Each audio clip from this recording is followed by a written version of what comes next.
एक दिन रामू के खेत में एक अजीब सफेद गुलाब खिला। यह गुलाब इतना चमकदार और सुंदर था कि किसी ने ऐसा पहले कभी नहीं देखा था। रामू ने उसे देखकर आश्चर्यचकित हो गया और उसे घर ले आया। सीमा ने उस गुलाब को अपने मंदिर में रखा और उसे भगवान का आशीर्वाद मानकर पूजा करने लगी। उस रात जब रामू और सीमा सो रहे थे, मीना ने सपना देखा कि वह गुलाब जादुई है और उसके पास अनोखी शक्तियां हैं।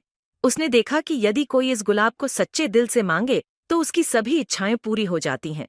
मीना ने सुबह उठकर अपने माता पिता को यह सपना बताया।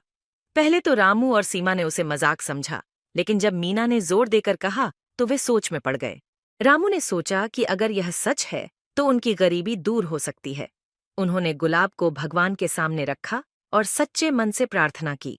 उन्होंने अपनी गरीबी दूर होने और अपने खेत की फसल अच्छी होने की कामना की। अचानक से एक चमत्कार हुआ।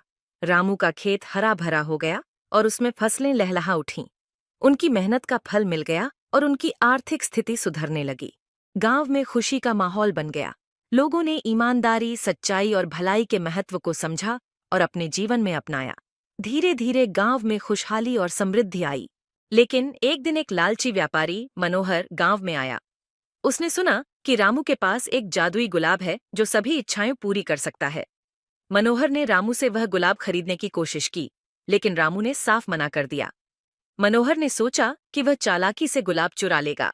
रात को जब सब सो रहे थे, मनोहर ने गुलाब चुराने की कोशिश की, लेकिन जैसे ही उसने गुलाब को छुआ, गुलाब गायब हो गया और मनोहर वहीं बेहोश हो गया।